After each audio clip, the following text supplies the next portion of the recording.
last final of this World Championship regatta. Canada, the champions of 2002.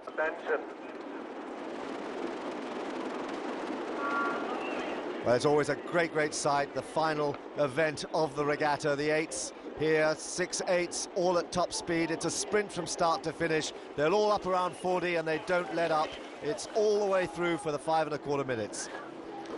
At the bottom of the picture there, closest to you, Germany in the pink boat, then in white, 2 from the bottom, Australia, then the dark boat of the United States, 3 from the top are Canada, and then it's Great Britain and France furthest away from you, and it is the Americans who've got the very quick start. So Mike Tatey's men with an early advantage. Yeah, they went off at 47 strokes a minute, and they really have moved out in front.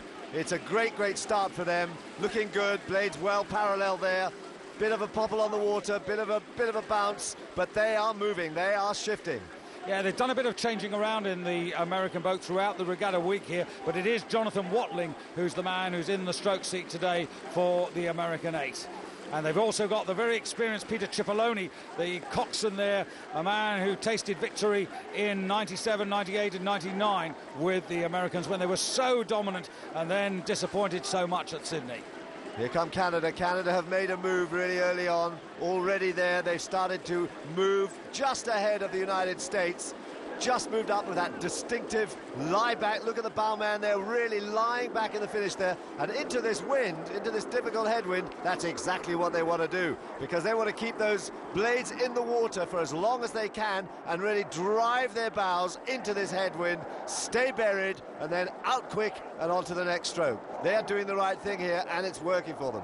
Yeah, very short-lived advantage there for the Americans. Canada now moving up into the lead, and on the far side, Great Britain just about in the bronze medal position. Now, this is an improving 8, Dan. Yeah, this is a British 8 there. They've come on a lot just through this season.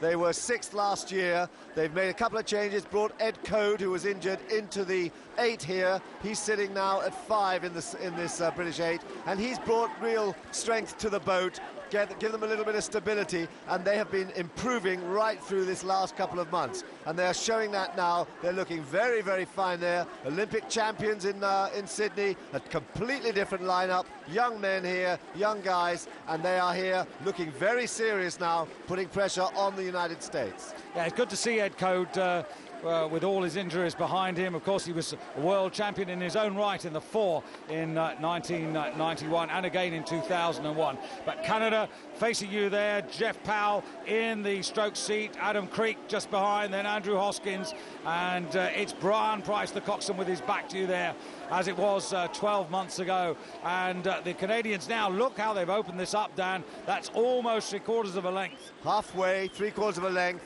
up at 36 strokes a minute and really shifting. The United States, they're up at 37 strokes a minute, but they can't make an impression as Canada keep on moving away. Great Britain still sitting there, just 1/4 of a length down on the United States, but Canada, this lie back there, they are forcing it back. Look how they just push those finishers away.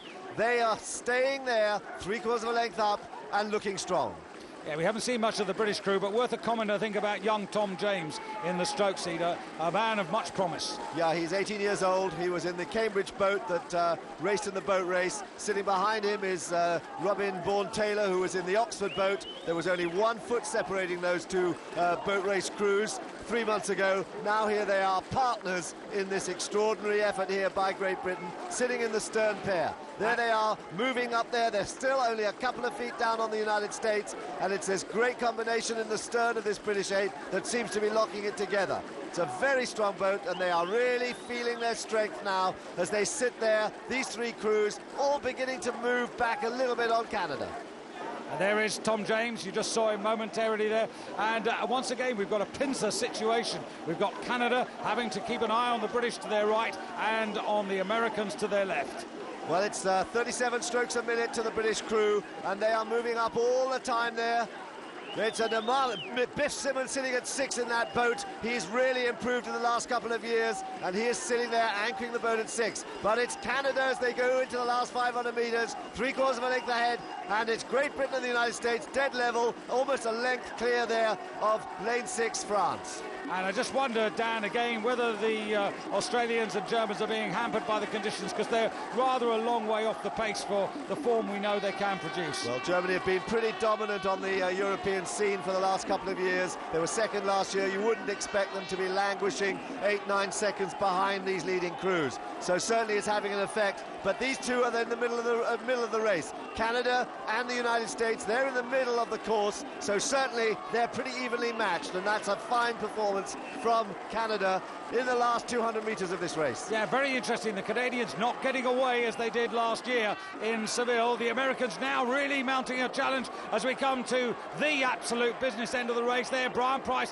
having a look round now because his lead is being reduced now. It's down to just about a quarter of a length. Great Britain still in the bronze medal position, but the Americans are gaining. But will the line coming time? Brian Price just looking a little anxious there, but the Canadians still have the call coming towards the finish of the race now. Not many more than 10 strokes, and they are pulling this out now as the Americans really chase them down as hard as they can. The crowd are on their feet here, and this looks as if it's going to be another Canadian victory, and it is. They retain their title. A brilliant charge by the Americans, but not quite enough. Britain take third place ahead of France on the far side, who finished rather surprisingly ahead of Australia and Germany. So much joy for their coach, Mike Spracklen. Perhaps a little disappointment for the American coach, Mike Tatey, but Steve Gunn, the British coach, he'll be pretty happy with the performance of the British 8. And to do the honours, the president of the International Rowing Federation, Mr. Denny Oswald. Well, Dan, highlights for you. Well, it's been great to see the medals spread around. Only 6 defending champions coming away there, so that's a pretty good result, and it opens up everything for the Olympics. But good to see Luini and Pettinari in the double. Great performance from them, and the Australian pair. What a wonderful pair they are too. I also thought that the single scull result for the men was a great performance there from Tufte. Yeah, and perhaps the spotlight going off Marcel Hacker might actually be of assistance to him. Sure, I think that's absolutely right. I like the little baby there getting the medal. I think that's a great success there. But Canada and Mike Spracklen will be delighted with that defence of their medal.